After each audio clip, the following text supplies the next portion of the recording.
মশার মতো ছোট সাইজের নৌকা বানিয়ে আমেরিকার ঘুম হারাম করছে ইরান। পারস্য উপসাগরের নীল জলরাশিতে এখন নতুন এক আতঙ্ক বিরাজ করছে। বিশাল আকার সব মার্কিন যুদ্ধজাহাজকে রীতিমতো চ্যালেঞ্জ ছুড়ে দিচ্ছে ছোট ছোট কিছু স্পিড বোট। ট্রাম্প প্রশাসনের কপালে চিন্তার ভাঁজ ফেলে দেওয়া এই নৌযানগুলো এরই মধ্যে বিশ্বজুড়ে আলোচনার কেন্দ্রবিন্দুতে পরিণত হয়েছে। কি আছে এই ছোট ছোট নৌকায়? কেন বিশ্বের সবচেয়ে শক্তিশালী নৌবাহিনীও এগুলোকে ভয় পাচ্ছে? আর সাবেক মার্কিন প্রেসিডেন্ট ডোনাল্ড ট্রাম্পই বা কেন এই মশা নৌকা নিয়ে এত চিন্তিত? এই সব চমকপ্রদ প্রশ্নের উত্তর জানতে পুরো ভিডিওটি শেষ পর্যন্ত দেখুন। আর হ্যাঁ, আমাদের চ্যানেলের নতুন সব দারুণ ভিডিও সবার আগে পেতে এখনই ভিডিওটিতে একটি লাইক দিন এবং চ্যানেলটি সাবস্ক্রাইব করে বেল আইকনে ক্লিক করে রাখুন। হরমুজ প্রণালীর স্পর্শকাতর অঞ্চলে এখন আধিপত্য বিস্তার করে আছে ইরানের এক ক্ষুদে নৌবহর। সামরিক ভাষায় এদেরকে ফার্স্ট অ্যাটাক ক্রাফট বলা হলেও সাধারণ মানুষের কাছে এরা মশা নৌকার বহর বা মস্কিটো ফ্লিট নামে বেশি পরিচিত। একটি মশা যেমন আকারে ছোট হলেও তার কামড়ে ডেঙ্গু বা ম্যালেরিয়ার মতো ভয়ঙ্কর রোগ হতে পারে, ঠিক তেমনি এর ছোট্ট নৌকাগুলো বিশালাকার জাহাজের জন্য মরণঘাতী হয়ে উঠতে পারে। বিশাল সমুদ্রের বুকে অত্যাধুনিক মার্কিন জাহাজগুলোর সামনে এই নৌকাগুলোকে নেহাতি খেলনা মনে হতে পারে, কিন্তু বাস্তবে এই খেলনা আকৃতির নৌকাগুলোই এখন পেন্টাগনের সবচেয়ে বড় মাথা ব্যথার কারণ হয়ে দাঁড়িয়েছে। এরা যখন একসাথে ঝাঁক বেঁধে আক্রমণ করে তখন বিশ্বের আধুনিকতম রাডার ব্যবস্থা এবং শক্তিশালী অস্ত্রশস্ত্র অনেকটা অসহায় হয়ে পড়ে। এই নৌকাগুলো আসলে কেমন তা নিয়ে অনেকের মনেই প্রবল কৌতূহল রয়েছে। প্রথম দর্শনে এগুলোকে সাধারণ স্পিডবোট বা মাছ ধরার নৌকার মতো মনে হতে পারে। এগুলোর দৈর্ঘ্য সাধারণত 40 থেকে 50 ফুটের বেশি হয় না, কিন্তু এই ছোট আকৃতির ভেতরে লুকিয়ে আছে চরম ধ্বংস ক্ষমতা। সাধারণ নৌযানের তুলনায় এগুলো অনেক বেশি শক্তিশালী ইঞ্জিন দ্বারা চালিত। বিশেষজ্ঞরা বলছেন এই নৌকাগুলো সমুদ্রে ঘন্টায় প্রায় 115 মাইল বা 100 নটেরও বেশি গতিতে ছুটতে পারে। এত প্রবল বেগে ছুটে চলা একটা ছোট্ট লক্ষ্যবস্তুকে নিশানা করা যে কোনো আধুনিক জাহাজের জন্যই এক বিশাল চ্যালেঞ্জ। শুধু গতি নয়, এই নৌযানগুলো ভারী অস্ত্রেও সজ্জিত। এদের ডেকে বসানো থাকে শক্তিশালী মেশিন গান, রকেট লঞ্চার এবং ক্ষেত্র বিশেষে অ্যান্টিশিপ মিসাইল বা জাহাজ বিধ্বংসী ক্ষেপণাস্ত্র। এর পাশাপাশি অনেক নৌকাই আবার মেরিন ড্রোন এবং ছোট সাবমেরিন বা মিনি সাব যুক্ত করা থাকে। এই ধরনের অস্ত্র দিয়ে সজ্জিত একটি ছোট নৌকা যখন তীব্র গতিতে এগিয়ে আসে তখন তা যে কোনো সাধারণ বাণিজ্যিক জাহাজ বা বড় যুদ্ধজাহাজের জন্য মারাত্মক বিপদের কারণ হতে পারে। ইরানের এই মশা নৌকাগুলোর সবচেয়ে ভয়ঙ্কর দিকটি হলো এদের আক্রমণের ধরন। এরা কখনোই একা আক্রমণ করে না। ঠিক যেভাবে এক ঝাঁক মশা বা মৌমাছি তাদের শিকারের উপর দলবদ্ধভাবে ঝাঁপিয়ে পড়ে, এরাও ঠিক একই কৌশল অবলম্বন করে। সামরিক পরিভাষায় একে বলা হয় সোয়ার্ম ট্যাকটিক্স বা ঝাঁক বেঁধে আক্রমণ। যখন 10-12টি বা তারও বেশি স্পিডবোট চারদিক থেকে তীব্র গতিতে একটি বড় জাহাজের দিকে ধেয়ে আসে তখন আক্রান্ত জাহাজের পক্ষে একসাথে সবগুলোকে প্রতিরোধ করা প্রায় অসম্ভব হয়ে পড়ে। বড় জাহাজগুলোর রাডার সাধারণত বড় লক্ষ্যবস্তু শনাক্ত করার জন্য তৈরি করা হয়। এত ছোট এবং দ্রুতগতির নৌকাগুলো অনেক সময় রাডারের চোখ ফাঁকি দিয়ে খুব কাছাকাছি চলে আসতে পারে। তাছাড়া সাগরের ঢেউয়ের মাঝে এদের ছোট আকার খুব সহজেই মিশে যায়। যখন রাডারে ধরা পড়ে ততক্ষণে হয়তো এরা আক্রমণের একদম চূড়ান্ত পর্যায়ে পৌঁছে গেছে। একটি নৌকাকে ধ্বংস করতে পারলেও বাকিগুলো ঠিকই তাদের লক্ষ্যবস্তুতে আঘাত হানতে সক্ষম। এই আঘাত করেই পালিয়ে যাওয়ার কৌশলের কারণেই এদেরকে মোকাবেলা করা এতটা কঠিন। গ্রিক সামুদ্রিক নিরাপত্তা কোম্পানি ডায়াপ্লুসের মতে এই স্পিডবোটগুলো ইরানের একটি সুপরিকল্পিত ত্রিস্তরীয় হুমকির ব্যবস্থার অংশমাত্র। এর সাথে যুক্ত আছে উপকূলীয় মিসাইল, ড্রোন, সমুদ্রের তলদেশের মাইন এবং ইলেকট্রনিক জ্যামিং ব্যবস্থা। এই সব কিছু মিলে শত্রুপক্ষের মনে এক ধরনের চরম অনিশ্চয়তা তৈরি করে এবং তাদের সিদ্ধান্ত নেওয়ার প্রক্রিয়াকে ধীর করে দেয়। সম্প্রতি 2026 সালের এপ্রিল মাসে হরমুজ প্রণালী এবং এর আশপাশের অঞ্চলে এই মশা নৌকাগুলোর কার্যকলাপ বিশ্ববাসীর নজর কেড়েছে। আন্তর্জাতিক সংবাদ মাধ্যমের তথ্য অনুযায়ী এই অঞ্চলে বেশ কয়েকটি বাণিজ্যিক জাহাজ আটকের ঘটনায় সরাসরি ব্যবহৃত হয়েছে এই ফার্স্ট বোটগুলো।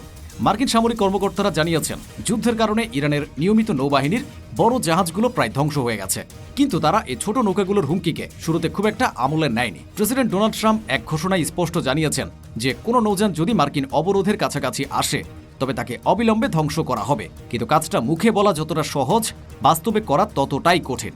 নৌ বিশেষজ্ঞরা বলছেন বড় যুদ্ধজাহাজ বা সাবমেরিন ধ্বংস করা তুলনামূলকভাবে সহজ, কারণ সেগুলো বড় লক্ষ্যবস্তু এবং রাডারে সহজেই ধরা পড়ে। কিন্তু হাজার হাজার ছোট নৌকার অবস্থান শনাক্ত করা এবং সেগুলোকে ধ্বংস করা এক বিশাল ঝক্কির কাজ। বাণিজ্যিক জাহাজগুলোর নিজেদের সুরক্ষার জন্য কোনো ধরনের ভারী অস্ত্র বা প্রতিরক্ষা ব্যবস্থা থাকে না। ব্রিটিশ মেরিটাইম সিকিউরিটি কোম্পানি অ্যামট্রের বিশ্লেষক ড্যানিয়েল মুলার জানিয়েছেন বেসামরিক শিপিং শিল্প এই ধরনের সশস্ত্র বাহিনীর আক্রমণ ঠেকানোর জন্য মোটেও প্রস্তুত নয়। ফলে যখন 1 ডজনের মতো সশস্ত্র স্পিডবোট এসে তাদের চারপাশ ঘিরে ফেলে তখন আত্মসমর্পণ করা ছাড়া নাবিকদের আর কোনো উপায় থাকে না। এই ঘটনাগুলো প্রমাণ করে যে বড় যুদ্ধজাহাজ না থাকলেও শুধু ছোট নৌকার জোরেই একটি দেশের সমুদ্র পথে কত বড় প্রভাব বিস্তার করা সম্ভব। মার্কিন যুদ্ধজাহাজগুলোতে শক্তিশালী কামান থাকলেও একসাথে অনেকগুলো ছোট এবং দ্রুতগতির লক্ষ্যবস্তুতে নিখুঁতভাবে আঘাত আনা অত্যন্ত কঠিন ব্যাপার। ডিফেন্স ইন্টেলিজেন্স কোম্পানি জেন্সের মধ্যপ্রাচ্য বিষয়ক বিশেষজ্ঞ জেরেমি বিনি মনে করেন, আকাশপথে বিমান বা হেলিকপ্টার দিয়ে এদের আক্রমণ করতে গেলেও বিপদের আশঙ্কা থাকে, কারণ এই নৌকাগুলোতে বহনযোগ্য কাঁধ থেকে নিক্ষেপযোগ্য মিসাইল থাকতে পারে, যা খুব নিচু দিয়ে উড়ে যাওয়া মার্কিন বিমানের জন্য মারাত্মক হুমকি হতে পারে। এই মশা নৌকার বহরের প্রভাব শুধু সামরিক ক্ষেত্রে সীমাবদ্ধ নেই, এটি বিশ্ব অর্থনীতিতেও এক বিশাল ধাক্কা দিচ্ছে। আগে বলা হয়েছে হরমুজ প্রণালী বিশ্বের তেল বাণিজ্যের জন্য কতটা অপরিহার্য। যখনই এই অঞ্চলে কোনো উত্তেজনা সৃষ্টি হয়, তখনই বিশ্ববাজারে তেলের দাম হু হু করে বাড়তে থাকে। বাণিজ্যিক জাহাজগুলোর মালিকরা চরম আতঙ্কে দিন কাটান। এ রুট দিয়ে চলাচলকারী জাহাজগুলোর বীমা খরচ আকাশ ছোঁয়া হয়ে যায়।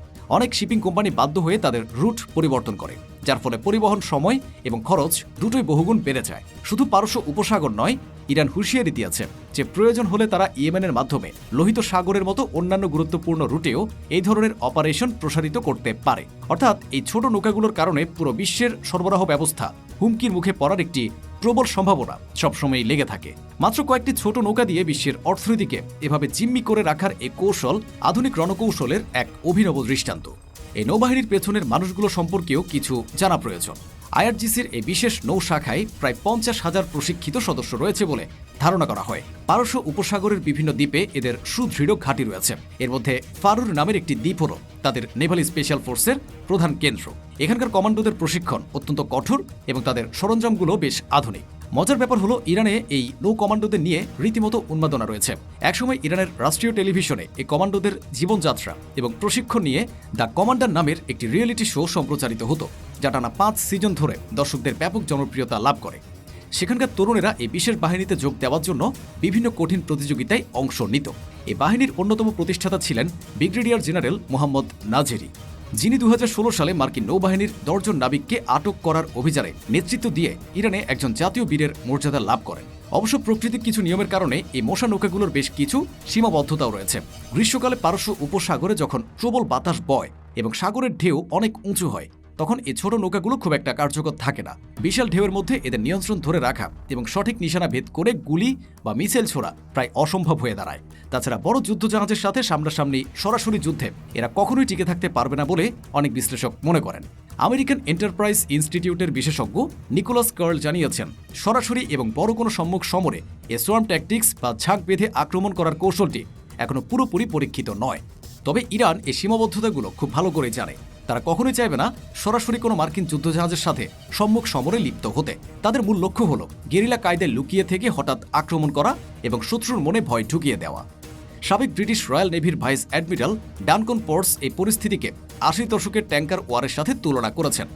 তিনি মনে করেন, আমেরিকা হয়তো ইরানের নিয়মিত নৌবাহিনী ধ্বংস করার দাবি করতে পারে, কিন্তু তারা ভুলে গেছে যে তাদের প্রতিপক্ষ এই অসম যুদ্ধে কতটা পারদর্শী হয়ে উঠেছে। আধুনিক যুদ্ধ বিগ্রহ যে শুধু অত্যাধুনিক এবং বিশাল অস্ত্রের উপর নির্ভর করে না, তার একটি বড় প্রমাণ হলো ইরানের এ ফার্স্ট অ্যাটাক ক্রাফট বা মশা নৌকার বহর। কোটি কোটি ডলার খরচ করে তৈরি করা বিশাল যুদ্ধজাহাজের চেয়ে তুলনামূলকভাবে সামান্য খরচে তৈরি করা এই ছোট নৌকাগুলো অনেক সময় বেশি কার্যকর প্রমাণিত হতে পারে। এগুলো একদিকে যেমন সাগরে নিজেদের আধিপত্য বজায় রাখার একটি মোক্ষম হাতিয়ার, অন্যদিকে তেমনি শত্রুর অর্থনীতি এবং সাপ্লাই চেইনে আঘাত হানার এক দারুণ মাধ্যম। মার্কিন যুক্তরাষ্ট্র এবং এর মিত্ররা যতই আধুনিক প্রযুক্তির অধিকারী হোক না কেন, এই ক্ষুদ্র অথচ ভয়ঙ্কর নৌবহর তাদের জন্য সবসময়ই এক বিশাল চিন্তার বিষয় হয়ে থাকবে। ভবিষ্যতে সাগরের বুকে এই মশা নৌকার বহর আর কি কি চমক নিয়ে আসে এবং পরাশক্তিগুলো কিভাবে এই নতুন ধরনের হুমকি মোকাবেলা করে, তা দেখার জন্য পুরো বিশ্বই এখন অধীর আগ্রহে অপেক্ষা করছে।